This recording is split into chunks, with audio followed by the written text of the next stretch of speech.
Olá, meus amigos, como é que vocês estão? Vamos para mais um Jornal do MASA, edição tradicional, aquela edição científica. Nós que estávamos analisando a super interessante deste mês, setembro de 2019, edição 407, aquela que tem na capa a explosão da solidão, mas nós estamos fazendo, na verdade, a reportagem A Corrida Maluca da Fusão Nuclear, que foi assinada pelo Vinícius Abate e pelo Bruno Garatoni.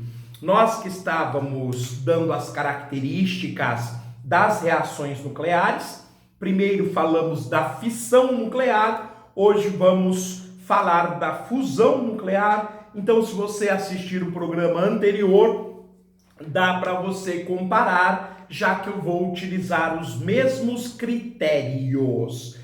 Esta parte que está caracterizada pelo nome divisão e união. A divisão é a reação de fissão nuclear e a união é a difusão. A difissão nós fizemos, vamos fazer então a difusão nuclear.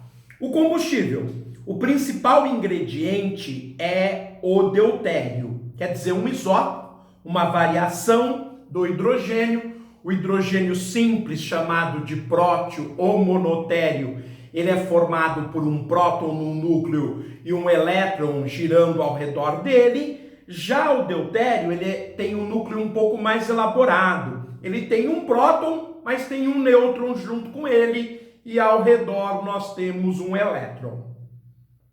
Ele pode ser extraído em enormes quantidades da água do mar e não é radioativo. Para facilitar a reação, costuma-se utilizar também outro isótopo, o trítio. O trítio é um pouco mais elaborado ainda. O núcleo contém 3 partículas, o próton e 2 nêutrons, além de um elétron girando ao redor deste núcleo. O trítio, que é produzido em laboratório, bombardeando lítio com nêutrons. O lítio é o elemento número 3 da tabela periódica. Quando você bombardeia, então, o lítio, elemento 3, que é utilizado para estabilizar o humor, por exemplo, bombardeia ele com nêutrons em laboratório, você tem o trítio. O método: o deutério e o trítio são colocados dentro do reator e bombardeados com eletricidade. Eles se transformam em plasma, um gás eletricamente carregado que reage a campos magnéticos. O plasma, que é considerado o 4º estado da matéria, a eletrosfera ou coroa eletrônica, aquela região que está ao redor do núcleo e por onde os elétrons estão girando, ela desaparece, não que os elétrons desaparecem, mas os elétrons eles começam a circular por todos os núcleos estão livres, vão se chocando, formam um núcleo de hélio e nessa reação de hidrogênio se chocando, formando hélio, nós temos a liberação de grande quantidade de energia. A reação: ímãs colocados em volta do reator geram um campo magnético que segura o plasma e evita que ele derreta as paredes do reator. Essa, para mim, é a parte mais complicada e por isso mesmo que eu fiz a observação, que eu fiquei admirado com o menino Jackson Oswald, que numa casa nos Estados Unidos conseguiu fazer a reação de fusão nuclear, já que a liberação de energia é muito grande e você precisa de um grande campo magnético para poder conter essa temperatura extremada, muito elevada, senão, como o próprio texto diz, derrete tudo que está em volta. O calor e a pressão aumentam até que o deutério e o trítio se fundem. Isso libera energia na forma de calor. Ou seja, quando o deutério e o trítio se fundem, eles formam um núcleo um pouco mais complexo, que é o núcleo de hélio, e nesse processo nós temos então a liberação de muita energia. O resultado: além de energia, a reação produz hélio, um gás inofensivo, o gás do balão. e nêutrons que são absorvidos pelas paredes do reator. Não há geração de lixo nuclear. Se o reator der problema, a reação para sozinha. Não se descontrola como nos reatores de fissão. Porém, o processo ainda gasta energia demais para o pouco que libera. Então, nós ainda não conseguimos sustentar a reação de fusão nuclear e fazer com que ela gere mais energia do que a energia que nós fornecemos para o processo. Aí que está o problema. Ela ainda é antieconômica. Vamos voltar ao texto então. Isso continua sendo um sonho distante. A reação da fusão nuclear e um reator de fusão nuclear. Todas as tentativas humanas de criar um pequeno sol artificial e dele tirar energia infinita, até hoje só resultaram em grandes desperdícios de eletricidade, esforço e tempo, lembrando que nós temos grandes consórcios entre vários países do mundo para construir esses grandes reatores de fusão nuclear até a gente obter esse sonho desejado. A fusão nuclear virou até alvo de piadinhas entre alguns pesquisadores que costumavam dizer ela é a fonte de energia do futuro e sempre vai ser, ironizando, dizendo evidentemente que ela nunca será alcançada. Mas após décadas de impasses e decepções, isso começou a mudar e há sinais de que podemos chegar lá. Olha que situação mais interessante. Então, pelas pesquisas atuais, pelo trabalho atual, parece que nós temos uma perspectiva positiva. Milhões de graus. Os cientistas continuam lutando com os reatores de fusão. Mas desde 1952, a humanidade já sabe como extrair enormes quantidades de energia desse fenômeno. Naquele ano, os Estados Unidos detonaram a Ivy Mike, a primeira bomba termonuclear da história. Ele está falando então da reação explosiva incontrolada, mas que usa o princípio da fusão nuclear, que é a bomba de hidrogênio.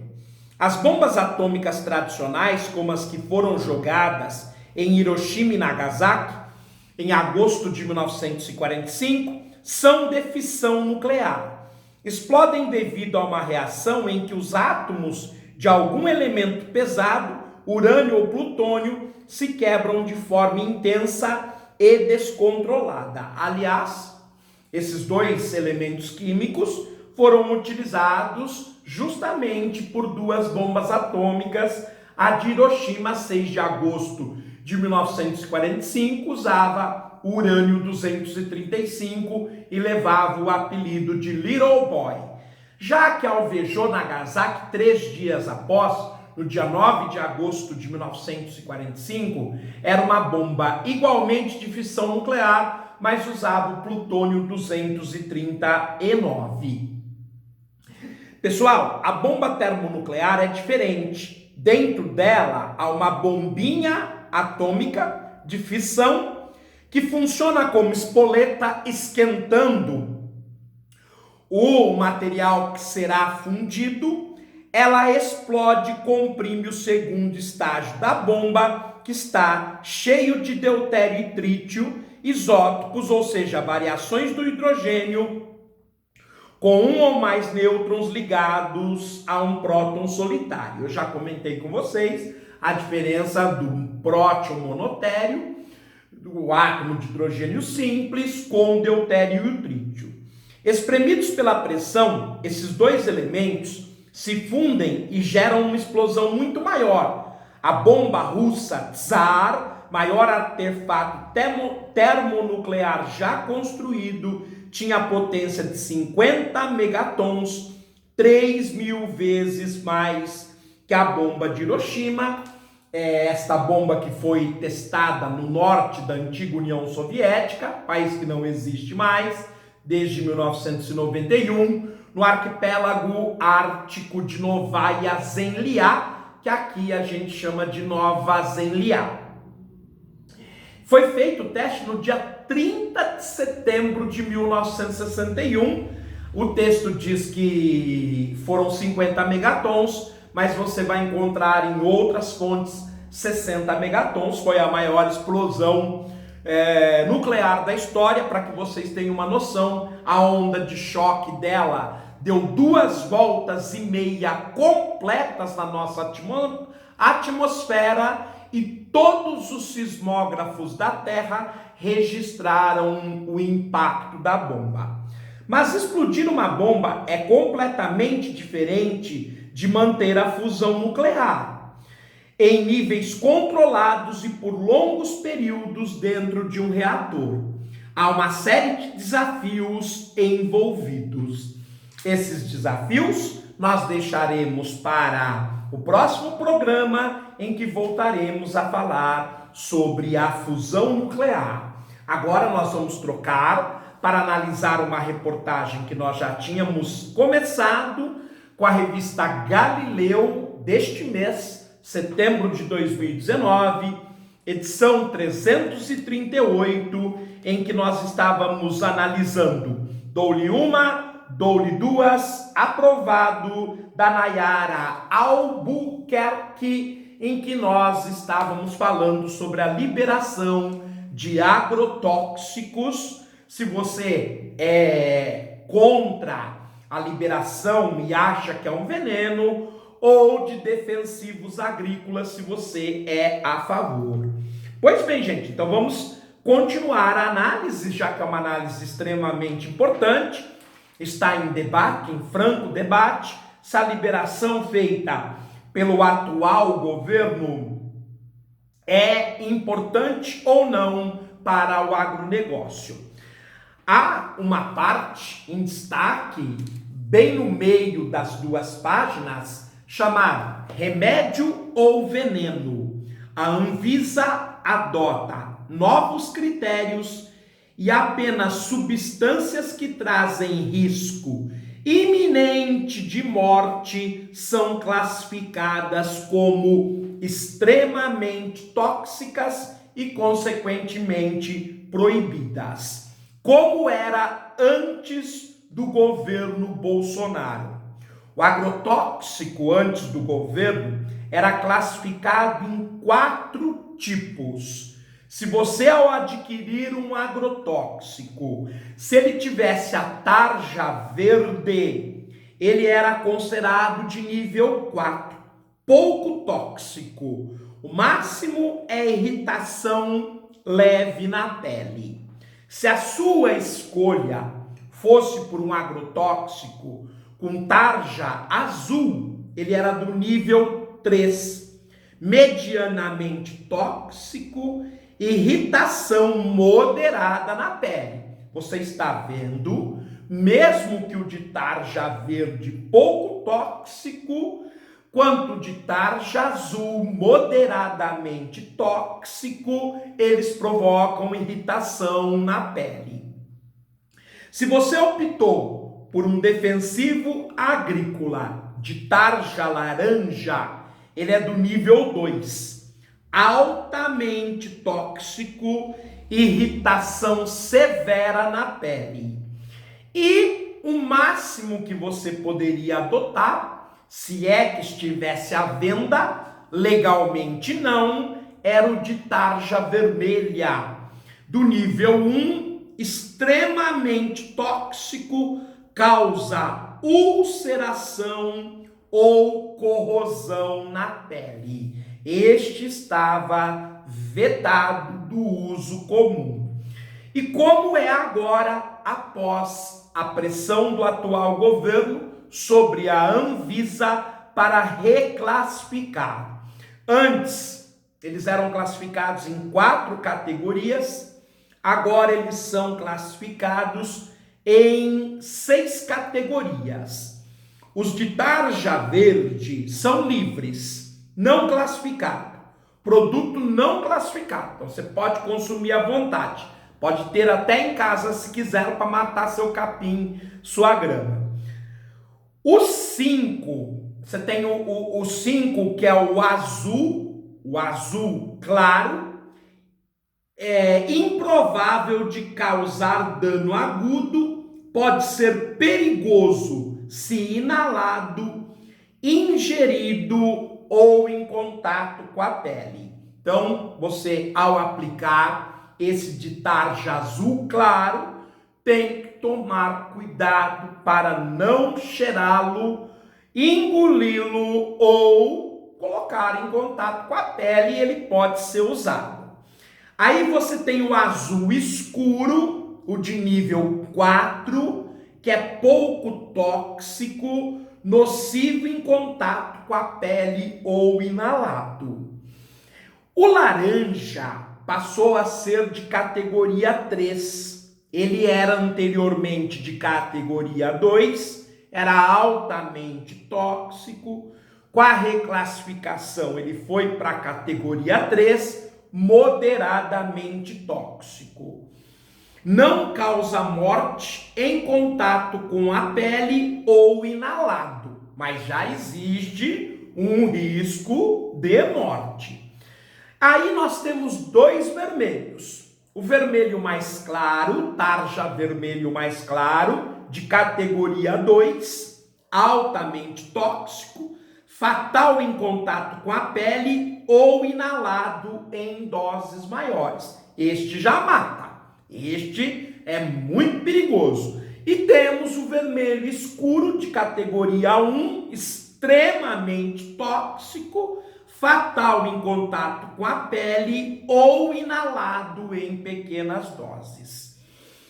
Na parte de baixo, nós temos assim a pergunta: liberou geral? Número de agrotóxicos aprovados entre o dia 1º de janeiro e 22 de julho de cada ano na última década. Em parênteses, a quantidade total no ano. Então, por que ele pega esse intervalo de tempo do dia 1º de janeiro até o dia 22 de julho de cada ano? Porque o atual governo de Jair Bolsonaro, ele bateu o recorde neste período. Do dia 1º de janeiro até o dia 22 de julho de 2019, o atual governo liberou 262 agrotóxicos. Neste mesmo período, em 2018, o governo do Michel Temer, ele liberou 229 agrotóxicos, 450 no ano. Em 2017, Michel Temer já tinha liberado 195 produtos agrotóxicos até dia 22 de julho e 405 no ano. Em 2016, este período de 1º de janeiro a 22 de julho vai pegar o governo da Dilma Rousseff. Ela liberou 103 produtos, 277 no ano. Em 2015, a Dilma liberou 86 agrotóxicos, 139 no ano. 2014, ela liberou 61 produtos, 148 no ano. Em 2013, a Dilma liberou 66 produtos, 110 no ano. Em 2012, 93 produtos e 168 no ano. Em 2011, 61 produtos e 146 no ano. Em 2010, já no governo Lula, 45 agrotóxicos foram liberados, 104 no ano. Vejam, pessoal, que até 2016, o que foi liberado no ano não equivale ao que foi liberado este ano, de 1º de janeiro até dia 22 de julho. E com essa reclassificação da Anvisa, nós temos dos 6 agrotóxicos do mercado, 4 que são liberados para qualquer um comprar e 2 só sobre condições especiais. Mas nós sabemos que se você for amigo do dono da loja, você consegue acesso inclusive ao altamente tóxico do nível 2 e ao extremamente tóxico do nível 1, caso do Tordon TBR4, por exemplo. Neste ano, por exemplo, foi concedido registro ao pesticida que chegou ao mercado com o nome de Roundup Original Mais.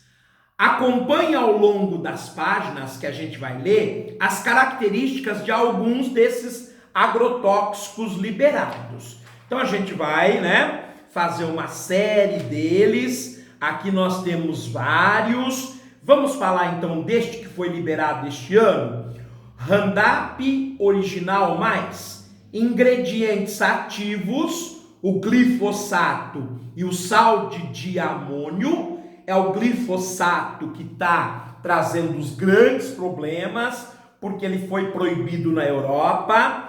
Toxicidade atual, ele é de classe 2, altamente tóxico, então ele é do vermelho mais claro.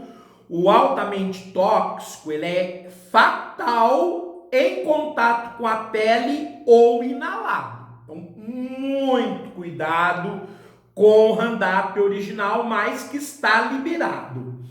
Periculosidade ambiental. O que ele faz no meio ambiente? Ele é de classe 3.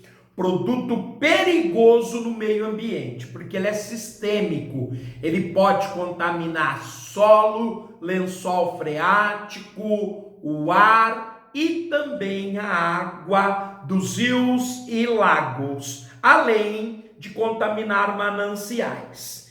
Indicações de uso. Quais são os produtos, então, que podem utilizá-lo para combater as pragas?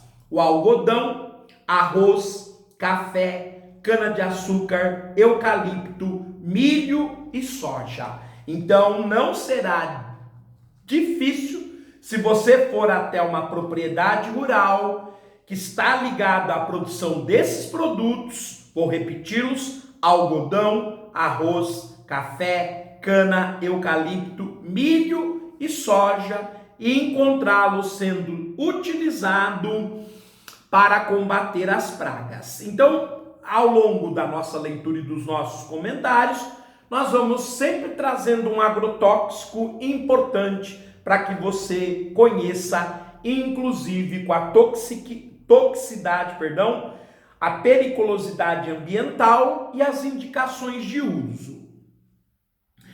Então, acompanhe ao longo das páginas as características de alguns dos agrotóxicos aprovados, como nós acabamos de fazer com o Roundup Original Mais. Segundo a fabricante, que é a Monsanto, esse novo item que tem o glifosato como princípio ativo pode ser usado em uma quantidade 30% menor em relação aos produtos anteriores. Então, como você vai utilizar uma quantidade menor, segundo o fabricante Monsanto, além da economia de recurso, ele será menos prejudicial. Bem, pessoal, nós vamos continuar a fazer essa reportagem extremamente relevante nos dias atuais, mas no momento a gente vai trocar falando sobre a conquista da Lua, do Salvador Nogueira, na dossiê super interessante de julho de 2019, edição 404A. Nós que nesta série estamos contando todos os programas espaciais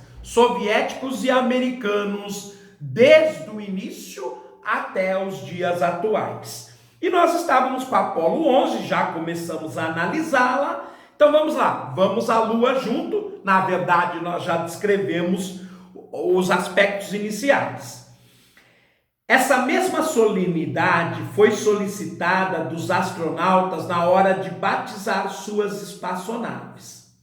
Depois de Gundrop, Spider, Charlie Brown e Snoopy, a NASA queria uma sensibilidade maior na Apollo 11, o que levou Armstrong, Collins e Aldrin a batizarem seu módulo de comando e serviço de Columbia e o módulo lunar de Eagle. O primeiro, que é o módulo de serviço Columbia, era uma referência ao Columbiad, canhão fictício que propiciava uma viagem à Lua no livro clássico de Jules Verne de 1865, Da Terra à Lua, além de se referir também ao explorador genovês Cristóvão Colombo.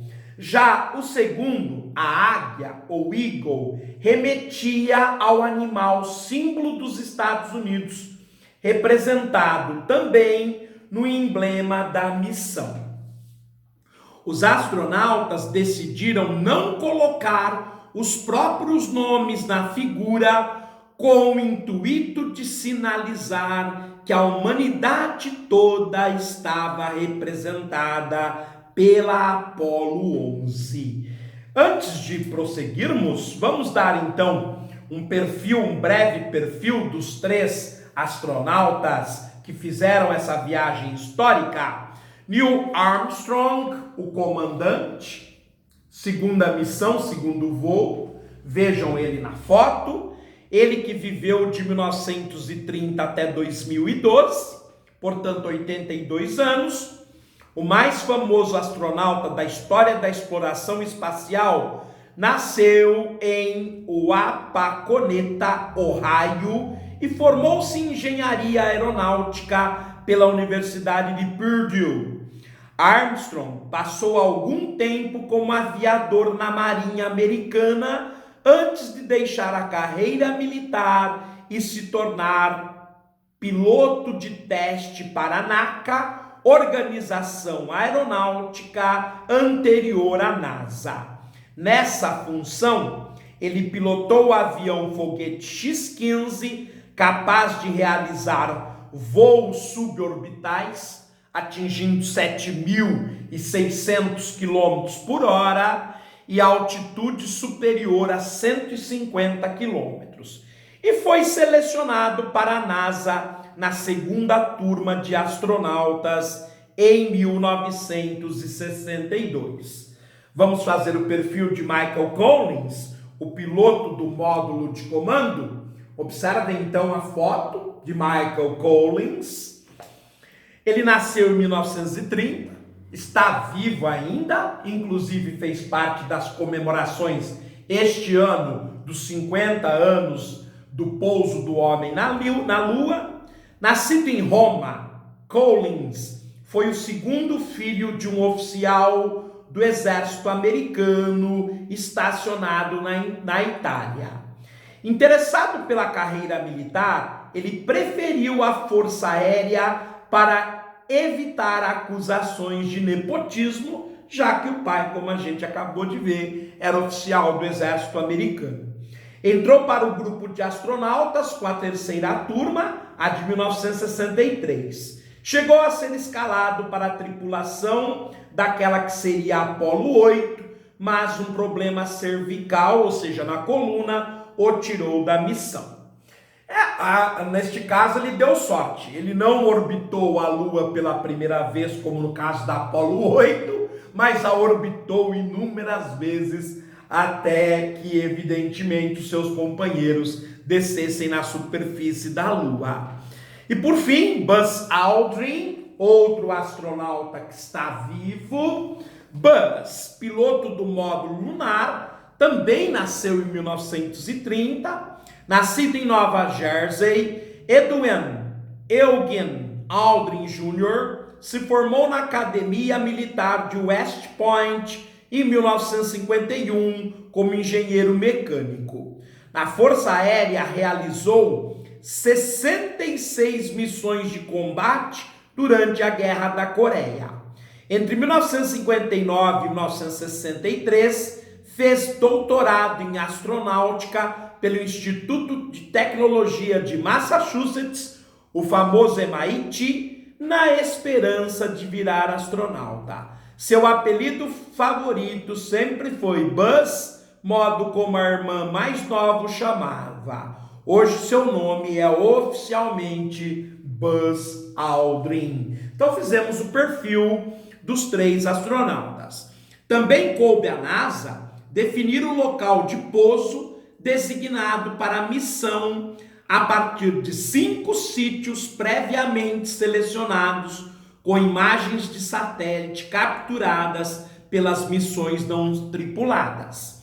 Da lista de possibilidade, acabou sendo escolhida a de número 2, no Mare Tranquillitatis, ou Mar da Tranquilidade, uma das bacias relativamente planas e pouco acidentadas do hemisfério próximo lunar.